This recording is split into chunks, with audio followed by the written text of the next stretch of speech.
Hey, everybody. Thanks for tuning into the Marriage is Tougher Than Woodpecker Lives podcast. This is Brian, joined by my co-host, Paul. We'd like to welcome you to a community meant for the men of the world to share their thoughts and perspectives on marriage.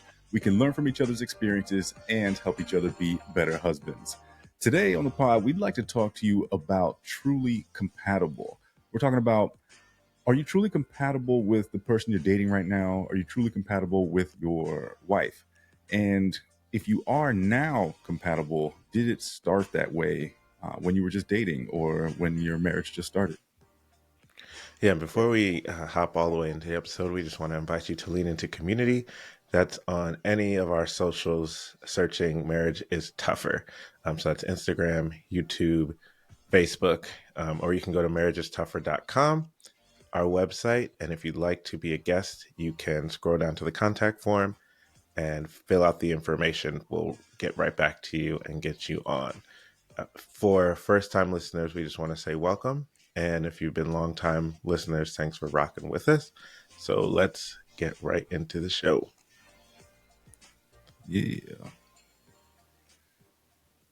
So I will mention that, as you know, this topic idea came from a clip that I saw that I shared with Paul, and it got me thinking, because on this podcast we talk so much about, growth mindset and growing into who we want to be.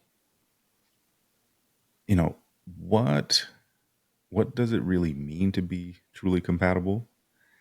And as a society, what is acceptable? What's an acceptable measure going into a relationship of compatibility, right? And then I think we should touch on a little bit as well some of the work that you and your wife do in premarital counseling that helps determine whether a couple is compatible or not. What are the non-negotiables? And of those non-negotiables, what are you willing to accept and move on with? And I guess potentially, even if those non-negotiables are there, and if you can't accept them, is it acceptable to just kind of say, like, hey, I know we were this far in it, but maybe it's time to consider other options. Wow, you said a lot there. I Uh, did. I think going all the way back to compatibility in general, it's kind of like everything. It's kind of a construct, right? It's just this made up thing that we feel like we have to be. But at the same time, there's merit to that, right? Mhm. So it's good to be compatible, but maybe we think, what is compatibility? Excuse me. What what does that mean? Um, but I think it's the main thing that we were talking about even before we hit the camera was like, where are you now, and Mhm. how is that acceptable, or how does that work with your partner, um, and men and women's differences before you get in a serious relationship or as your relationship goes. Right. Um, and you and you asked me before, like, what was I compatible with my wife Mhm. before we got married, and then and kind of compared to now. I think before we got married, there were really two non-negotiables, right? Like our faith and our outlook on family. And actually, our outlook on family is even what got us like locked in, right? Because the faith part was, we knew we were aligned with our beliefs, but it was just how we felt about family and what that meant to each other was like, oh, like this could be my person. Um, and obviously that worked out. So, I mean, some people have way more non-negotiables or way more things that um, they use, but it helps that we were both kind and accepting and like very giving to others. So maybe there are more non-negotiables, but I can't think of it just because our personalities like just align, if that makes sense. Yeah, yeah, it makes a lot of sense. Off the top of my head, going back to our beginning, um, I don't know that we were so compatible, which is kind of funny. Like, I mean, now when you talk about faith and you talk about kind of outlook on life and things of that nature, I think that part for us was easy because we were alike. I don't know that alike equals compatibility, though. I got to do a little bit more thinking on that one. Um, what tends to come to mind for me when I think about compatibility from like where we were is we were not compatible along the terms of money, right? Like, I think I was just in a different place than she was. She was very secure, and I was very much a knucklehead, right?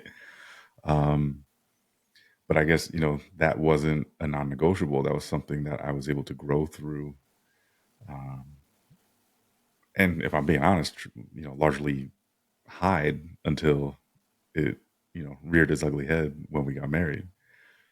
That's not something we really spoke about in premarital counseling, which I would advise that you do. um, Yes, agreed. so I guess there's a lot of different ways to look at it on what's compatible and what's not. Yeah, I think it's good to have a thought exercise on that for sure.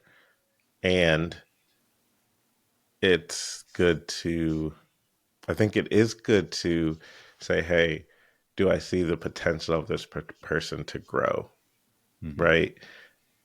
Is this person teachable? Can we have conversations? Can we both learn together? I think that as long as your foundation is very similar, is something that you can hold on to. Um, and I think for everyone, right, we're more mature in areas than we are in others. So we may not be at the same level or compatible in certain areas. And, there's some things like for your example, she just didn't see because it wasn't talked about. But once you're in it, like there was a grace that she gave you to quote unquote catch up Yeah. in that area. And some things we see that, oh, they're going to have to catch up to me or I'm going to have to catch up with them. But then there's also things like for your case where you just don't know it's there. And then it's like, okay, now we have to grind it out. Right. Right. Yeah. Um, which is funny because I think a piece of this is telling me that you can choose to be compatible in certain areas, right? If we didn't get on the same page with money, then that would technically say in that area we're not compatible, right? But we chose to start budgeting together. We chose to decide where our collective money was going to go. And in a lot of marriages, that or relationships anyway, that could be an area where we don't look at the money as ours, right? I earn this, you earn that. We may come together to spend some mutual bills, but outside of that, we spend our money how we spend it for ourselves. Um, so, do you think? Would you agree compatibility can be a choice in some areas? Yeah.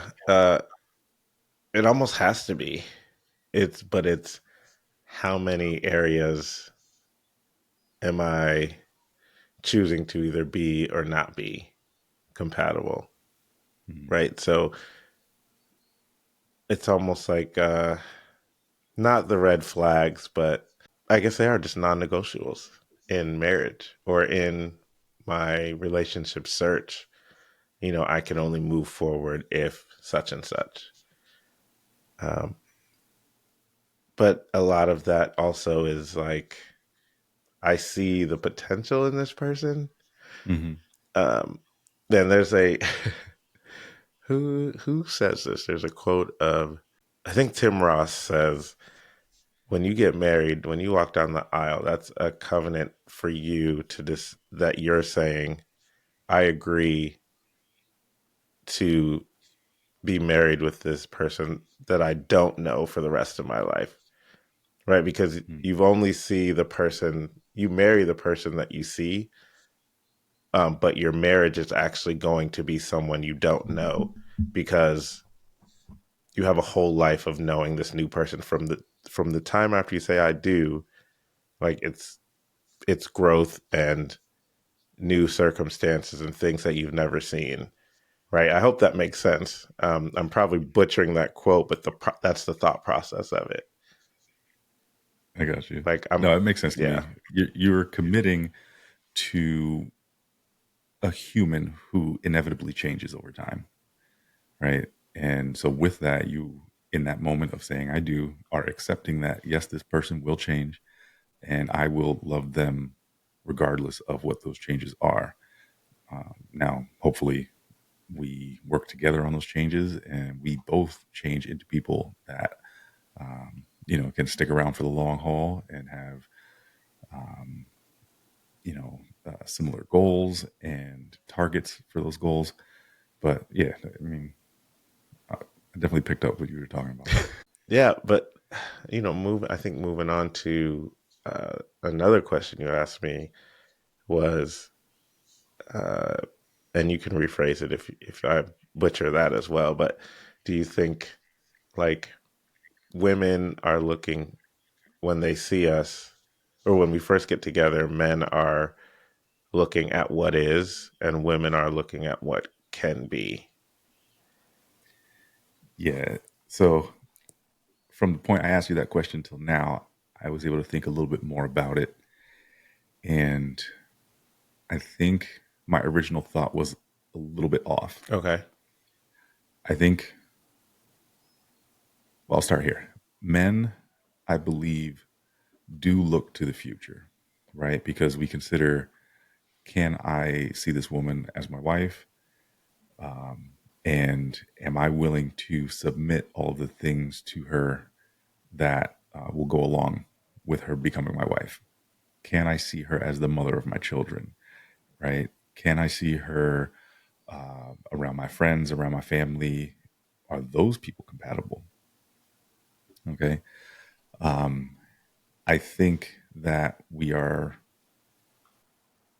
also very accepting of who she is right now. I am hesitant to speak for women, but I will go on a limb here and say that they are probably taught to see more of who a man will be in the future. They are temporarily accepting of who you are now. And then when that doesn't change to fit who they know you can be, with all of the effort that I've realized that they are willing to put in and inevitably do put in, if you still do not change, they then are no longer accepting of who you are. I think we can have a conversation about that. Yeah. I think I would say there's varying degrees of that, but and Yeah. obviously, again, not speaking for women, but from the outside perspective of a man and hearing conversations and situations, I think that is the case. Um, a lot of times, not in every case, but there is I think maybe that's, we're looking at it the same but different, right? Because we're evaluating, like, where she is now and saying, like, basically she is that, right? Like, I can see her with my family. I can say, like, right now in this moment, boom, I want to marry her. But women are like, okay, like, he might not be he can grow into it. So I think a lot of us are like, man, if she never changes, it's fine. But maybe women are like, nah, like, he could be pretty good. But I also think that that is tied to gender roles and expectations, right? Because a lot of times, if we're getting married at, let's say, in our mid 20s, right, early 30s, like a lot of women understand the career path of men takes time. So, and if we're thinking all the things that society talks about, providers and protectors and gender roles and all that, for the majority, I'll say, like that is, I mean, you have to go on potential at that point because what you're making at 27 is not what you're making at 47 or shouldn't be if you're going after it, right? Mhm. So I think a lot of that time, if we're thinking, guys are thinking, hey, can this be the mother of my children? Blah, blah, blah. This wives are thinking, can this guy provide for me? Will he protect me? Will he set us up financially? Um, and not everybody thinks that, but I think that's an initial standard. If not for the female, it's for her friends and her family. Mhm. So I think there's an element of like you have to go on potential in that aspect for sure, and a lot of times that's a big one for women. um and cause most guys aren't saying, hey, I want to stay, I want to um stay at home and raise the kids. Like most guys aren't saying that. Right. But and most women don't expect guys to, but guys will expect their wives to stay home. If initially, a lot of times, even before you have a conversation, or women will say, that's what I want to do, or I don't want anyone else teaching my kids, blah, blah, blah. Like, and that's all fine and dandy. I'm just saying traditional roles and a lot of people's mindsets that they don't even realize they have to unpack, because they may be like, yeah, we're egalitarian, we're 50-50, blah, blah, blah. But that deep, entrenched societal norm is inside their lives. Ooh, I said a lot. man. um, do you think there's a piece where, well, I know you do, but I'm just going to put it out there. Men are immature for a lot longer. So I think that has, some weight to why women have to so heavily consider potential. It takes us a lot longer to get our stuff together, it seems. Yeah. Um, I agree. I'm not sure. I think there's science behind that, um, and if not actual science, I'm sure there's social science around that. So if you talk to a psychologist or sociologist, they can tell you why or what the patterns are. Um, but yeah, I think men get a pass a lot more for being um, mediocre, for lack of a better word, in certain areas. Yeah. Um, where I think women, and these are all broad generalizations, but a lot of Right. times women kind of already know what they want. And I think we don't know what we want or won't settle for what we want as soon, if that makes sense. More on the I'm going to chill and have fun tip, or I don't want to be serious. Because we know, okay, let me go back. A lot of us know what we want, but we're not ready to have that because what we want requires work, responsibility, and an all in buy in for us Yeah. that we're not really ready to have. Yeah. That works for this segue because I want to talk about the work that you and your wife do um, in premarital counseling. I want to talk about what it takes to truly know oneself, to decipher what it is that you uh, kind of accept in the compatibility conversation, right? So, when getting into non negotiables and things of that nature. And I think the way that, really the only way that can work is if you know yourself and what you want, and kind of tying that in, there. were some things that I thought I wanted. And then when I got closer to them, I'm like, oh, that really doesn't matter as much to me. Yeah, no, that happens, I think, in every relationship, and every marriage, and it cycles through marriage probably every like 5 to 10 years as Mm. you each begin to evolve as people and your marriage evolves as well. I'll say one thing my wife and I do, in the first coaching session, it's we straight up ask, if this person never changes, would you still be with them for the rest of your life? And then we just sit there and wait for them to work it out, because How does that typically go? it goes, there's silence and there's pondering.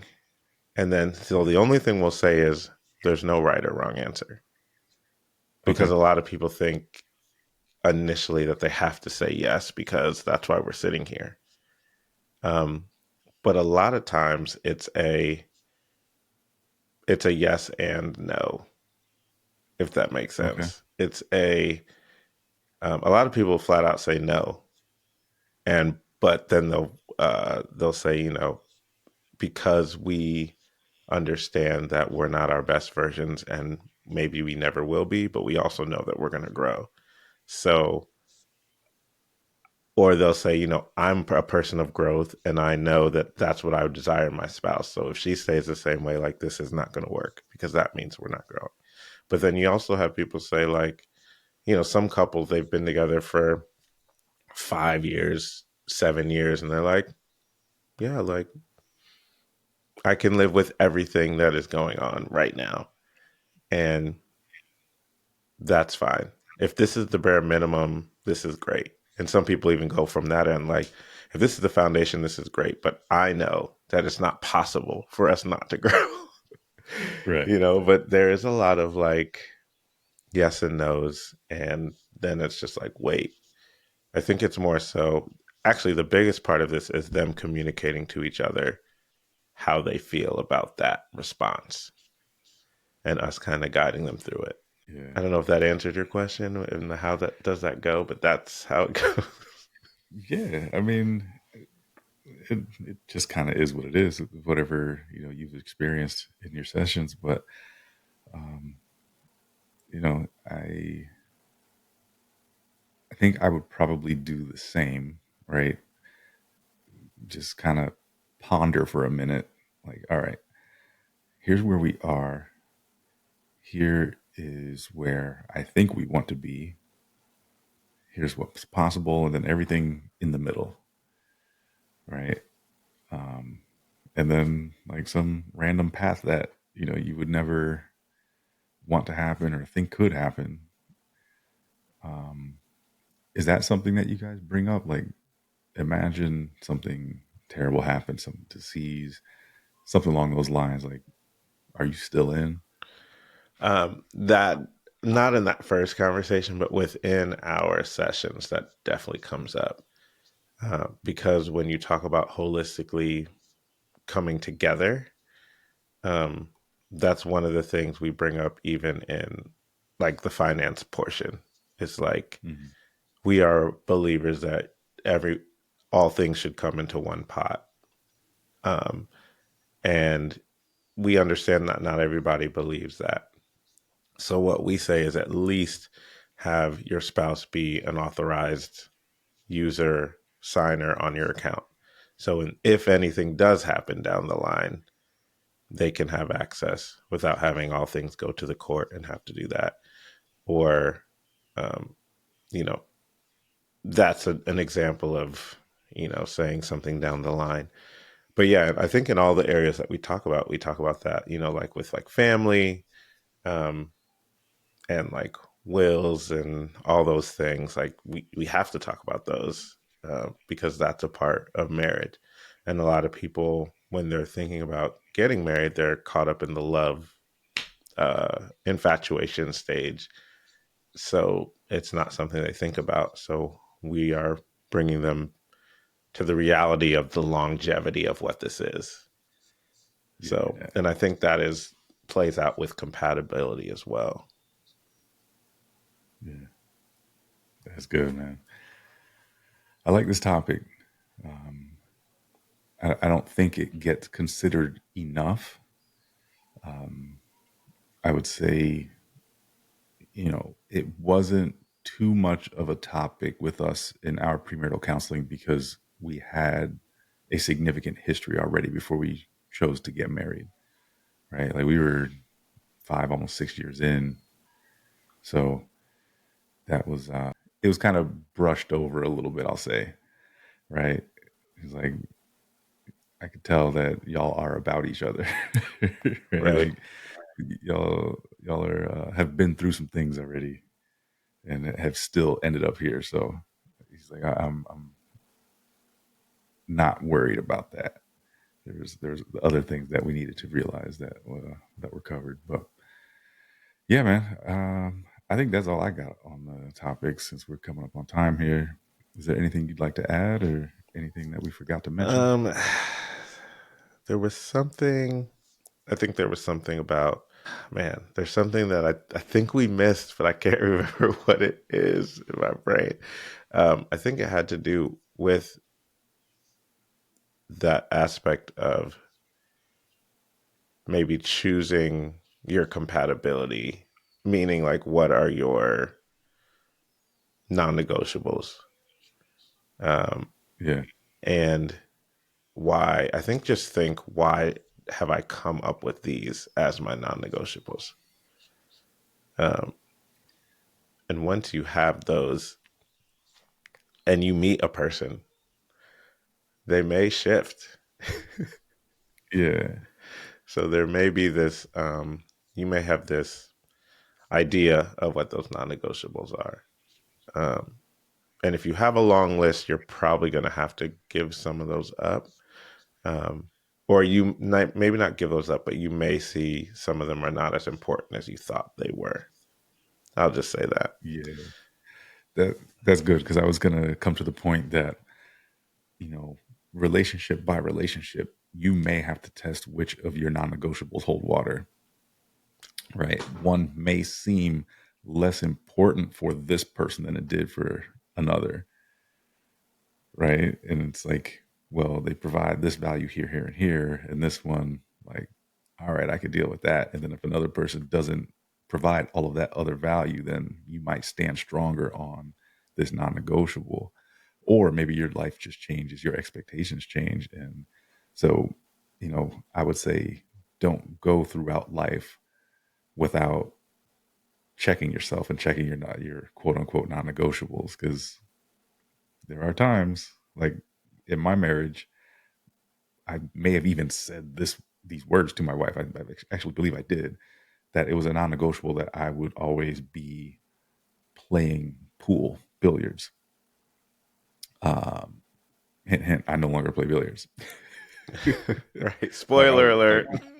yeah, like the whole league and everything. Family became more important to me. And I don't even know if that's the way to put that or word that. I chose to prioritize what I said was important to me, most important to me, right? But I did present that as a non-negotiable. So be willing to check yourself. Yeah, that's a good example. Things change over time. You don't have to be beholden to your non-negotiables. They are allowed to change, and your spouses are allowed to change as well. Right. But it's a communicating through those if they do shift. Talking about the why, the what, the how, all those, um, because you just never know what life is going to bring.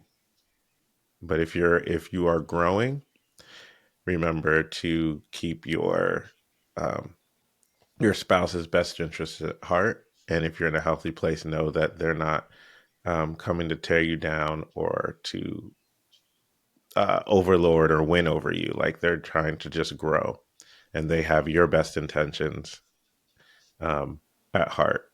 So if you have that foundation of your relationship, then it's easier to talk about the shifting of those non-negotiables. Yeah, that's good, man. So you want to close this out? Yeah. Thank you again for rocking with us again. If this was your first time and you stuck through the episode, we appreciate that. And again, if you've been with us for a while, we really appreciate you listening and tuning in. Please leave us a comment um, anywhere we are on social media, just searching Marriage is Tougher. Instagram DMs will probably be the easiest response back, but also comments on YouTube as well as Facebook will also be seen. And again, though, at our website, marriagestougher.com, that contact form will come straight to our inbox and we'll respond to you as soon as we can. So thanks again. And we look forward to being with you next time.